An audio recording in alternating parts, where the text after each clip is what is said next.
नमस्कार मित्र हो, दीपक रेगे कथाकथन चॅनलवर तुम्हा सगळ्यांचं मनापासून स्वागत करतो आणि एकच विनंती करतो की जर तुम्ही आत्ता चॅनलवर पहिल्यांदा आला असाल किंवा अजूनपर्यंत चॅनल सबस्क्राईब केलेलं नसेल तर प्लीज चॅनल सबस्क्राईब करा.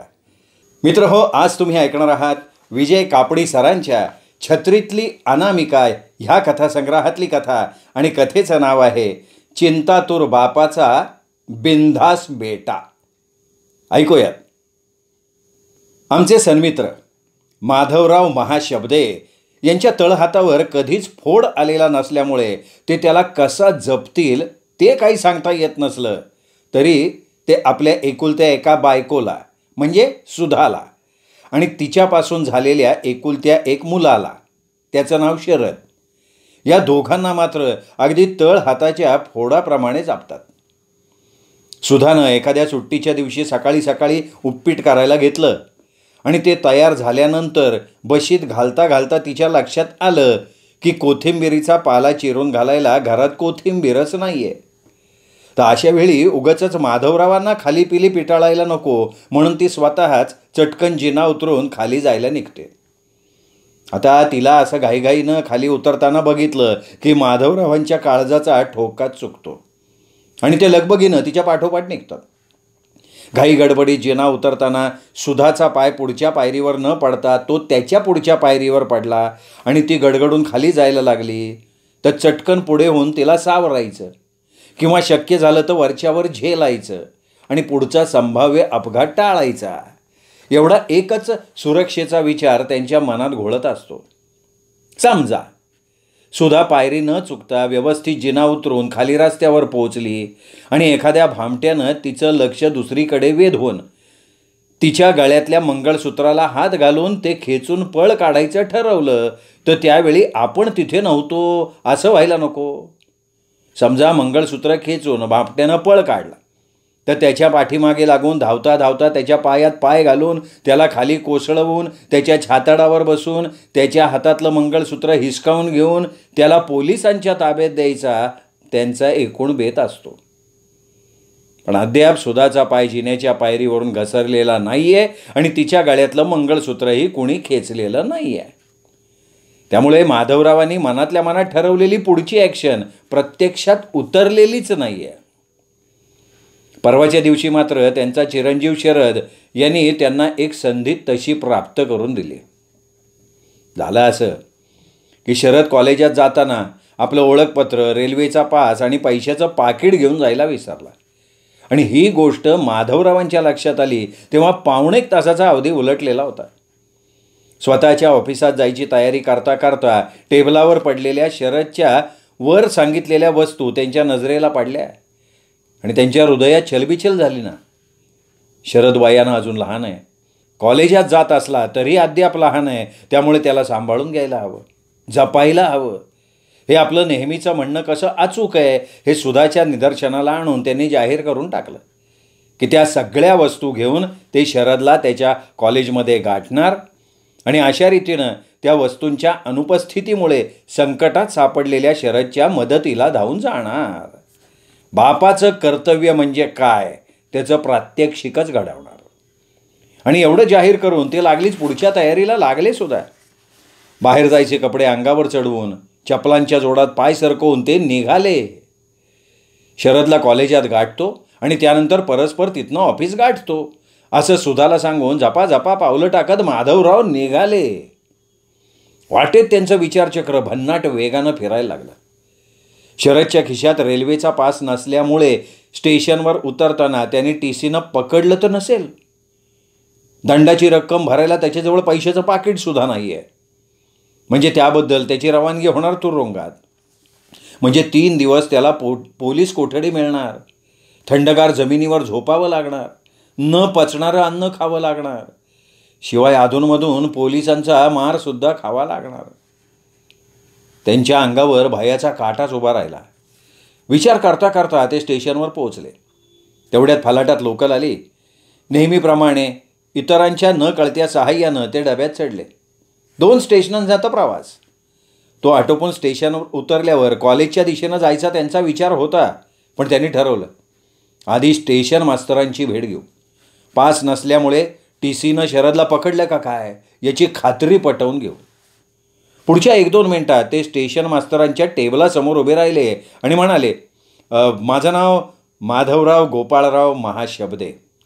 झालं असं की माझा मुलगा इथल्या कॉलेजमध्ये शिकतो. या तुमच्या स्टेशनवर तो उतरतो. पण आज काय झालं आहे, आज त्यांनी पास घरनं येताना आणलेलाच नाही आहे. मला जाणून घ्यायचं आहे की त्याला विना तिकीट प्रवासासाठी पकडण्यात आलं आहे का हो. आता ते मला कसं कळणार, मी टी सी थोडाच आहे, मी स्टेशन मास्तर आहे. स्टेशन मास्तर रुबाबात म्हणाले, नाही असं म्हणून कसं चालेल ना. स्टेशनवर घडलेल्या सगळ्या घडामोडी तुमच्या कानावर घातल्या गेल्याच पाहिजेत. आता असं बघा, आमच्या शरदला तुमच्या टी सीने पकडलं तर दंड भरायचे पैसे त्याच्याजवळ नाही आहे. तसं म्हटल्यावर प्रोसिजरप्रमाणे ते त्याला तुमच्याकडे घेऊन येणार आणि मग पोलिसात तक्रार करणार, हो का नाही. स्टेशन मास्तरांनी माधवरावांच्याकडे अगदी खालपासून वरपर्यंत बघून घेतलं आणि शुष्क सुरात म्हणाले, हे बघा मिस्टर महाशब्दे, माधवराव महाशब्दे माझं नाव. ते तुम्ही जे कोण असाल ते हो. आज सकाळी आम्ही कुणालाही पकडलेलं नाही आहे. तुमच्या मुलानं विना तिकीट प्रवास केला हे मी मान्य करतो, पण त्याला आमच्या टी सीनं काही पकडलेलं नाही आहे. कदाचित प्रमुख दरवाज्यातनं न जाता फलाटावरनं खाली उतरून रुळा शेजारून तुमचा मुलगा गेलेला असावा. तिकीट किंवा पास न काढणाऱ्यांची ती पद्धत असते, पण आम्ही तरी कुठे कुठे वागणार नाही का. अरे बापरे, रुळावरून जाणं म्हणजे गुन्हाच की. त्या गुन्ह्यासाठी त्याला पकडलं असेल तर. नाही हो नाही, आज सकाळी सकाळी रुळावरून चालत जाणाऱ्यांना तर सोडा, पण रुळा शेजारी पाण्याचं डबडं घेऊन प्रातर्विधीसाठी बसणाऱ्यांनाही आम्ही पकडलेलं नाही आहे. एक लक्षात घ्या, आपला देश स्वतंत्र देश म्हणून नावाजला जातोय.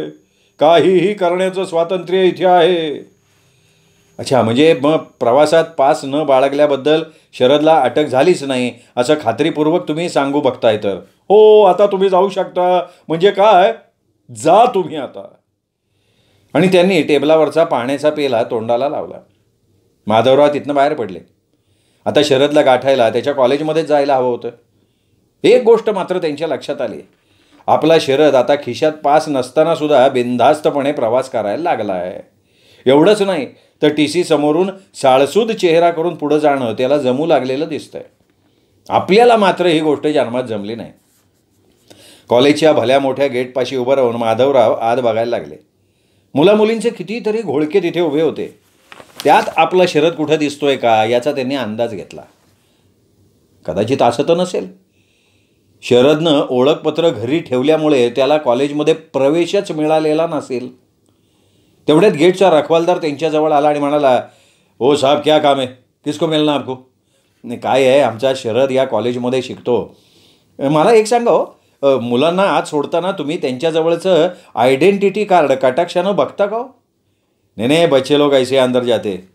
अच्छा, मग आमचा शरदसुद्धा ऐसाच अंदर गया होईंगा. मी जरा प्रिन्सिपॉल साहेबांची भेट घेऊ इच्छितो. मी आज जाऊ का. जाइए ना, अंदर जाइए, सीधे जाइए और बाई तरफ घुमिये. आणि माधवराव प्रिन्सिपल साहेबांच्या खोलीच्या दिशेनं निघाले. बऱ्याच वर्षांपूर्वी ते स्वतः कॉलेजात शिकत असताना लायब्ररीत पुस्तक आणायला गेले होते. त्यावेळी लायब्ररियननं त्यांच्याकडे ओळखपत्राची मागणी केली होती आणि ते त्यांच्याजवळ नसल्यामुळे प्रिन्सिपॉल साहेबांची सही आणण्यासाठी पेटाळलेलं होतं. तेव्हा ओळखपत्र न आणल्याबद्दल प्रिन्सिपॉल साहेबांनी त्यांची त्यावेळेला चांगली कान उघडणी करून टाकलेली होती. आपल्या शरदवर सुद्धा आज असाच भीषण प्रसंग तर कोसळला नसेल. त्यांनी आत डोकावून बघितलं. भलं मोठं टक्कल डोक्यावर वागवणारा एक गृहस्थ आत बसला होता. Sir, may I come in sir, असं म्हणत माधवराव आत गेले. त्यांना बसायला सांगितल्यावर म्हणाले, सर मी एक चौकशी करायला आलो आहे. ओळखपत्र न आणल्याबद्दल आपली सही घेण्यासाठी एक विद्यार्थी आपल्याकडे आला होता का सर. म्हणजे तसा आलेला असेल तर तो आमचा शरदच असला पाहिजे बरं का सर. आपण त्याचं नाव डायरीत लिहून ठेवलं असेल आणि ते शरद माधवराव महाशब्दे असेल तर त्याचं ओळखपत्र जे सध्या माझ्या खिशात आहे ते मी तुम्हाला दाखवू इच्छितो. यावर प्रिन्सिपॉल साहेबांनी त्यांना हातानं थांबा थांबा असा इशारा केला. आपल्या शर्टच्या खिशात ठेवलेलं यंत्र बाहेर काढलं. ते यंत्र कानाला लावत ते म्हणाले, उगाच बॅटरी खर्च होते म्हणून ते मी यंत्र बंदच करून ठेवतो. आता तुम्ही जे काही सांगू बघताय ते पुन्हा एकदा सांगा बरं.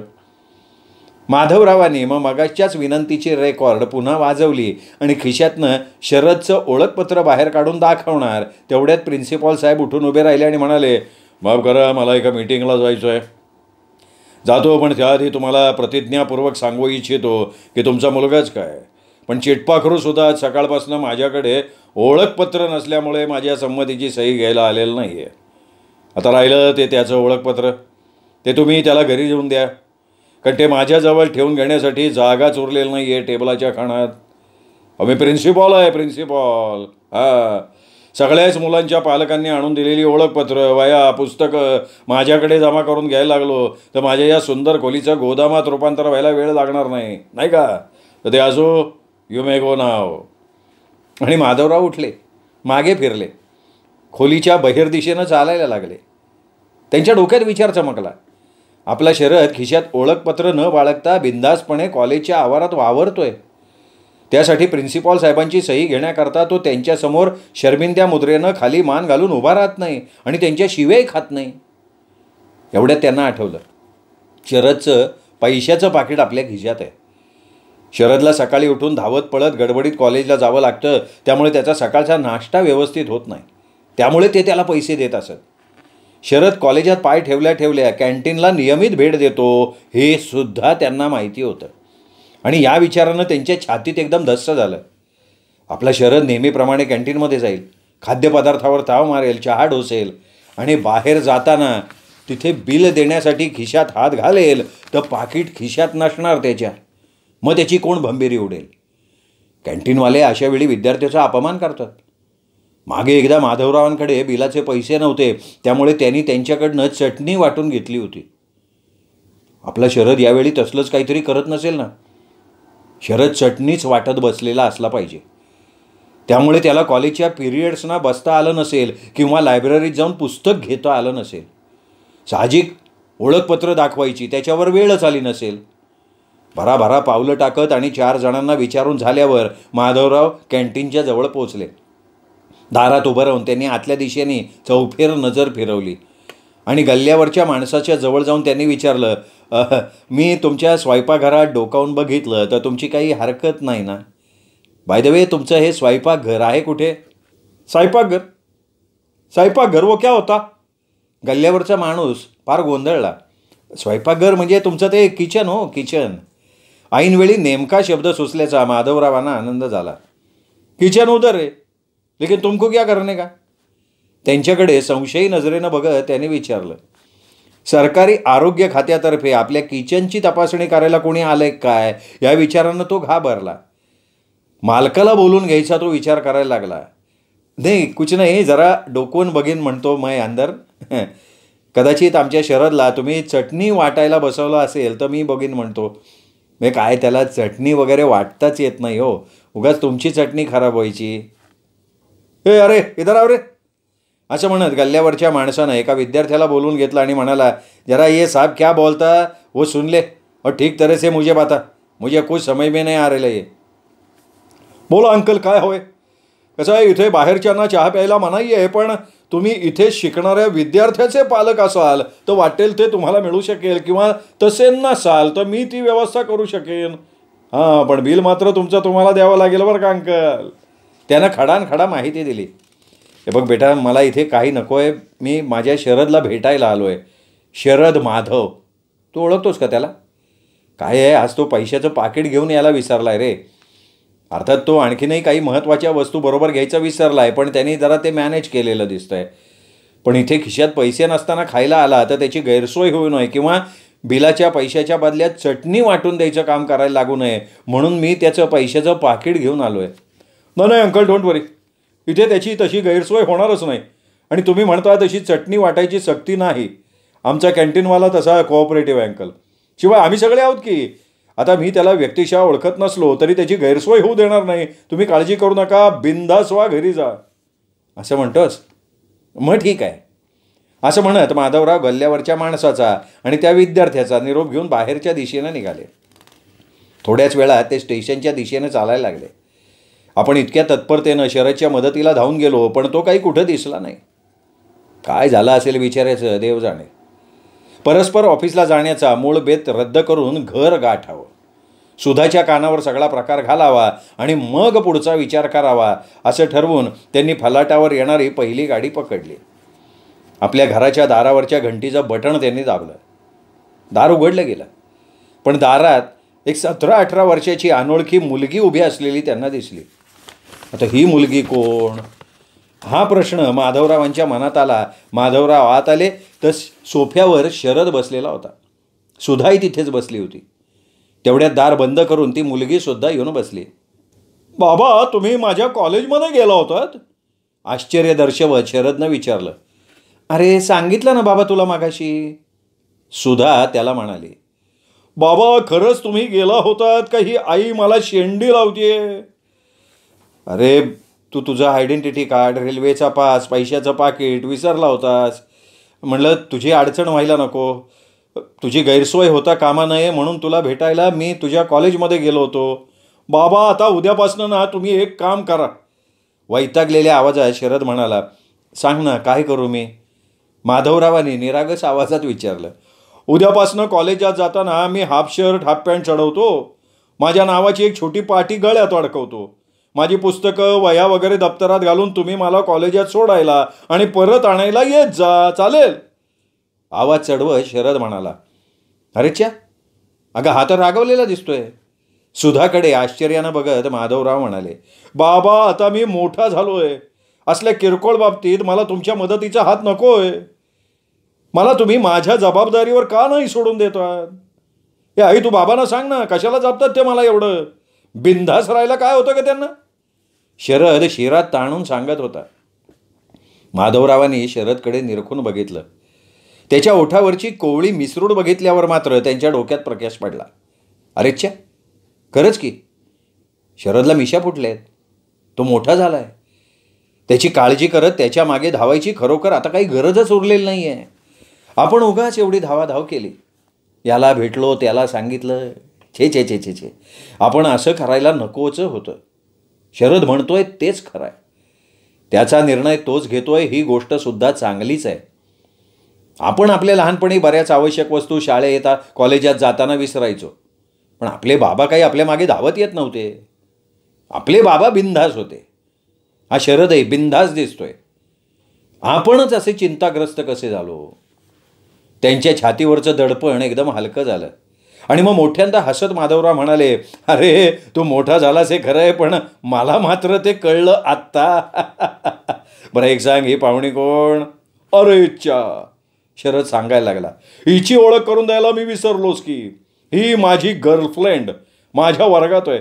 माया उत्थुप असं हिचं नाव आहे. कोण म्हणाल तुझी गर्लफ्रेंड? माधवरावांच्या तोंडून शब्दच फुटेना. आता सगळं सांगतो. अहो, आज मी कॉलेजात जायला सकाळी निघालो तर स्टेशनवर ही भेटली. म्हणाली आज आपण क्लासेस बंक करू. आता मागे एकदा माझ्या सांगण्यावरनं तिने तसं केलं होतं, त्यामुळे आज तिचं म्हणणं मला ऐकायलाच लागलं. मग गावात जरा चक्कर मारली आणि घरी आलो तर आईकडनं कळलं की तुम्ही माझ्या शोधार्थ निघालेले आहात.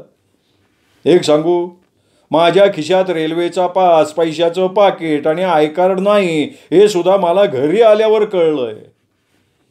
माधवरावांनी तक्षणी ठरवून टाकलं, शरदची काळजी करायची गरज नाही, जपलं पाहिजे ते सुधाला. तिचं काही खरं नाही आहे. एवढ्यात मोबाईल वाजला. आपल्या घरात मोबाईल नसताना मोबाईल वाजतोय कुठून माधवरावांच्या काही लक्षात येईना. तेवढ्यात माया उत्थुपनं मोबाईल कानाशी लावला आणि म्हणाली. हो हो, मी शरदच्या घरी आहे, तासाभरात येते मी. आणि तिने मोबाईल बंद केला. पाहिलं का बाबा, मी मोबाईल घ्या म्हणून कधीचा पाठीशी लागलोय, पण तुम्ही माझं ऐकतच नाही. बघा, आज आपल्या दोघांकडे मोबाईल असता तर आज तुमची जी धावपळ झाली ती टळली असती का नाही? माधवरावांनी तक्षणी निर्णय घेतला. एक नव्हे तर चक्क 3 मोबाईल घ्यायचे. शरदप्रमाणे आपणही बदलायचं. बास, ठरलं म्हणजे ठरलं. आणि हो, आपणही त्याच्यासारखं बिनधास्त नाही बिनधास्त व्हायचं. मित्रांनो, चिंतातूर बापाचा बिंदास बेटा आवडली असेल कथा, तुम्हाला हा व्हिडिओ लाईक करा, मित्रपरिवारात नातेवाईकात शेअर करा आणि हो, चॅनल सबस्क्राईब केलं नसेल तर चॅनल मात्र प्लीज सबस्क्राईब करा. पुन्हा भेटूयात वेगळ्या लेखकाच्या वेगळ्या कथेसह पुन्हा एकदा. तोपर्यंत नमस्कार मित्रहो.